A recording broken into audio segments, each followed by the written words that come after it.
Hello and welcome to another development update video for the Pizza Time Collaborative project. In this period of development, quite considerable progress was made on the project once again. This time you'll see there's been a kind of furthering in all the disciplines quite hugely, from art, tech and design. Um, in this kind of presentation, I'll go through the changes I made to this game from a kind of blueprint and UI side to a technical art side, and then finally from a design side of this level I developed here. Okay, so starting with the kind of blueprint UI technical elements to the game. Firstly, I went through and added sound effects for almost every activity in the game, from picking up source to crashing to completing objectives to fighting off enemies. All the kind of sound systems are now fully implemented in the game. Secondly, I improved on the UI system. Now, when you pick up a part of an objective, you'll get a notification at the top of the screen that's um, relevant to which item you pick up. That's a bit difficult to explain in those kind of terms. Basically, it means if you pick up a P will appear at the top of the screen. If you pick up a Z will appear at the top of the screen, and so on. With that, I also changed how the scoring system functions so that you're actually rewarded now for doing bits of an objective as opposed to how it worked before. So previously, we'll use the kind of pizza word as an example. Once you collected all letters of pizza, you would get 1,000 points. Now, instead, how it works is each letter you collect gives you 50 points, and then you get an extra bonus kind of point reward of 1,000 for collecting all 5 letters. On top of that, there is now a UI animation that plays when you lose your first life to signify that you've kind of lost that, I suppose, and that your star rating will be decreased accordingly when the level ends. Um, Alongside that, it's just kind of a few minor tweaks across the board, touching up some bugs, making some kind of systems work a bit nicer, tweaking performance to be improved, bits and pieces everywhere, really. So moving away from tech into a kind of technical art standpoint, I developed a material for the kind of water here. You can see it has kind of shifting normals and this nice foam effect that plays around all the different meshes it touches. If we kind of move over to this fountain, you can see the foam really in play here as it cascades around the side and also around the center. On top of that, there was a development to the master material that allowed functionality for wind to be added, which has been added to these various trees. You can see them now blowing in the breeze alongside these shrubs. And obviously, there's been kind of some more changes to the tree materials, so we have more tree variety now, such as these kind of birch variants, and in the Sky's Garden over here, some sakura variants. Okay, so moving on from kind of tech and art, we'll talk about design. So this is the level I designed. It's not fully completed yet, but I'd say it's kind of 90% of the way there. You can see there's still some blank spaces that need filling, and some detailing that needs to go on, and a couple of meshes that are missing. But apart from that, it's kind of done. The main focus I wanted to throw into this level was kind of dynamic elements. So one of the major trials is a boat that you have to kind of chase around and take the spinach crates out the back of, but it also has a turret on, just trying to shoot at you. So you've kind of got to balance kind of 3 moving objects: the boat, the turret, and yourself, of course, whilst also being out at sea. So you're fairly resource starved, as all the kind of source pickups are rested inland. There's some more dynamic elements that kind of roam around these suburbs, cars and kind of buses that have turrets attached to them. And then apart from that, I kind of wanted to create 3 separate zones to the level, so it felt kind of different depending on where you were, like majorly different thematically. So we've got the kind of this coastline area, which should hopefully feel very different to kind of this, I guess, busy kind of high-rise area. You've got some flats on the waterfront and some offices here, which should also feel different from this kind of suburb zone that we have at the back. That obviously leads onto these mountains that surround the town, kind of trapping the player into the level. Okay, I suppose the next thing to do really is to kind of jump into gameplay and show some of these things in action. Actually, one more thing before I do that, I'd like to kind of briefly show some of the storytelling I've aimed to achieve throughout the level. So you can see one of the ingredient trials where you have to collect the kind of ghost peppers, kind of like red coins from Mario. you have to kind of go through these gardens and swerve around the trees. And you can see this path was initially carved out by this car that's impacted into the tree here. And all throughout the way, you can see where it's kind of dinged fences, knocked benches over as it swerved one way then the other. There's a kind of another similar element here with this taxi that's barreled down the mountain, knocked some fences, and then crashed into the barricades. Don't know why people are crashing so many vehicles in this town. I think it really kind of adds some interesting elements, I suppose. Kind of a nice bus depot here. A flaming bin lurking around the kind of corner of the beach, and that someone's probably tucked away to start a small fire. And there's other kind of various elements like that. You'll see kind of sauce bowls here, and some fine detailing, such as some of the bins near these benches also have kind of sauce bowls in that people have disposed of. There's a balcony here that's kind of, where are we here, that's slid and collapsed, and some things have fell off. Okay, kind of enough with gushing about the strange details I've decided to include, and let's kind of jump into gameplay here. So let's actually launch from the main menu, because if I don't, it might create some unforeseen errors with launching from a map we're not supposed to start in. Controller, I'm a preferred method of control for the game. Obviously, it does support kind of various different control schemes. Let's pop it into full screen and jump straight into the Oregon coast. So on this first run through the level, I'll purposely let the kind of timer expire so you can see the changes to the timer system, that kind of final countdown I was alluding to earlier in the kind of tech overview. But I will still fly through the level and aim to complete some of the various objectives. And obviously, as I play through, you'll be able to hear some of the sound effects in action.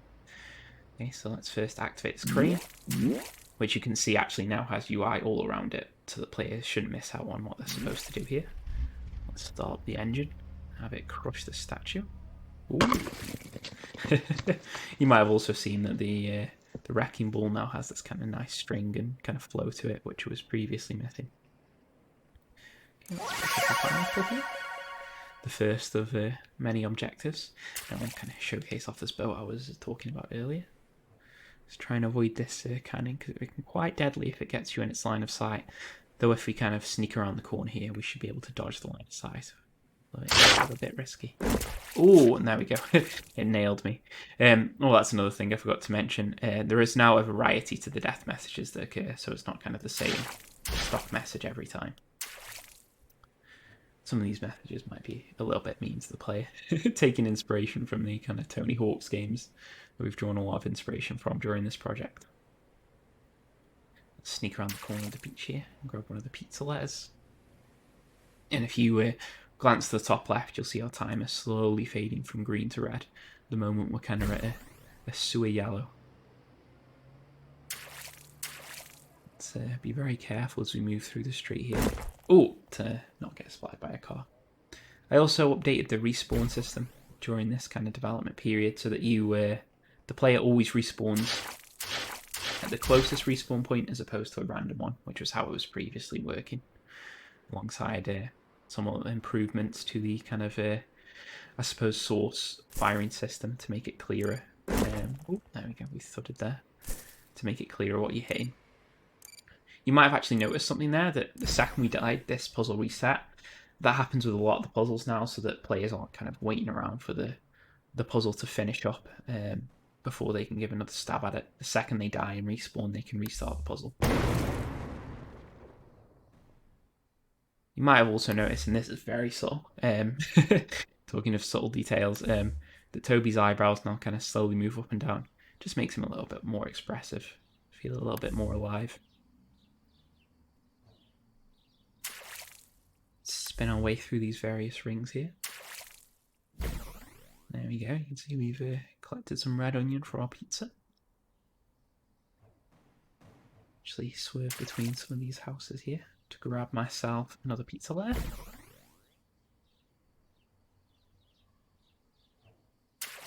And if I shoot my way down this street, we'll end up at the mushroom ball. A lot of the kind of pickups in the level have been laid out to lead players towards objectives. You'll see them kind of sauce bottles on that road, leading players towards the goal. And there we go. We have completed the pizza trial objective. I'm actually going to hold off on collecting the pizza letter objective, just because I want to kind of showcase that timer in full effect. And we're getting close. Just another 60 seconds and we'll hit that marker where the degree of urgency is applied to the player. While we do, we'll have a quick roam around the town, showing some of the various views. Lie down through this kind of terrace area here. Showcase some of the seating areas. Move up here, you can see someone's got a set of planters on their rooftop. Just some crates piled up here. I believe as we fly past this, you'll see there you go, a satellite dish that has come out and has been kind of cordoned off with cones. Another kind of roof terrace. Here, one of the cones has fallen and rested by this bench down here. And as we move over to the cafe, you should be able to hear some of the kind of tones of people talking in the background mix. Okay, we're going to hit 30 seconds. You can see the buzz noise played, and in the top right there is now a larger timer, emphasising the fact the player does not have much time left. Which we'll let expire for the purposes of demonstration. But hopefully this is where the players start really kind of kicking into gear and making sure they complete the last of the objectives they have remaining. The next playthrough of the level will try and complete it with a 5-star victory. Try and do a perfect run. Whether we succeed or not remains to be seen. And there we go. You can see the 2 objectives we did manage to complete and our final score. And this will bounce us back to the main menu. And then we'll jump straight back into gameplay, and this time I'll go full kind of full focus mode and try and get myself a 5-star victory, which is very difficult to do because it involves beating the level without dying. Let's let the cutscene play out here. I can get a feel for the areas I want to showcase on the map.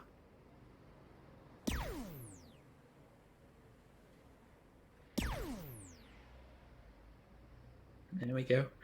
Zoom in of that flaming car.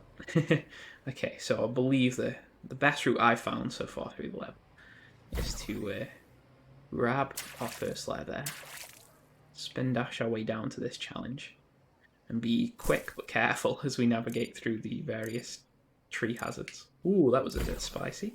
We were able to grab ourselves a letter. Let's take out the targets while we're here. Add pepperoni to our toppings.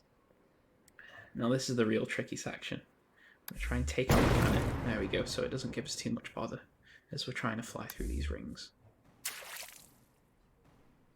We'll spin dash every now and again so that the other vehicle that is traversing behind us doesn't catch us up and knocks out the air with a seagull cannon. Oh, you can see that was close, but luckily I was able to spin dash at the right moment to eliminate that seagull. Gotta watch out for that cannon as well. You can see that had its sights on us. Grab the letter from the bandstand and then make our way down to the mushroom goal. We don't want to use up too much sauce here because we want to be able to save some for when we make it to the boat section. Obviously, we want to go as quick as possible to give ourselves a nice high score when the level is completed. Be real careful of that drone. Almost took us out there. Okay, now this is another very tricky section. That cannon is, whilst the boat only has one cannon, it's a very quick and very accurate cannon. So the best thing we can do is kind of break its line of sight. Last time we played through, we failed to do that. And we obviously have to be careful as the boat makes its turn here, that doesn't then put us in the seagull's line of sight. There we go. I was able to evade its line of sight long enough to take out the spinach crate. Then I'm going to spin dash away as quickly as possible so that the seagull doesn't get us on the way out. Okay, so we'll dip around this corner, grab RA.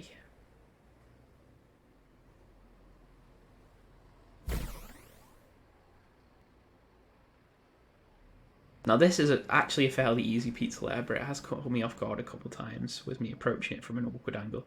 So I'm actually going to approach it from a direction where I can actually see the vehicles on either side. I feel like I was very close to being... Ooh, that was a nasty seagull from a ways distance away.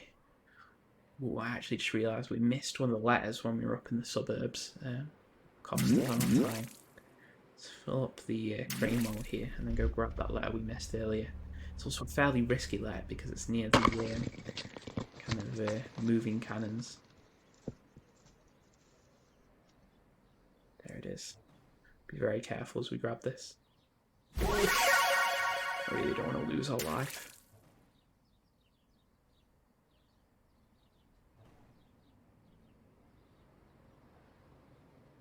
Okay, I think we should be safe now. This is the home stretch. As long as we don't crash into any walls, we pick up this pineapple and make our way back to the van. Should be a 5-star performance. Let's hope. Oh, look at that. And the crowd applauds my 5-star victory. And that will conclude this development update video. Thanks for watching.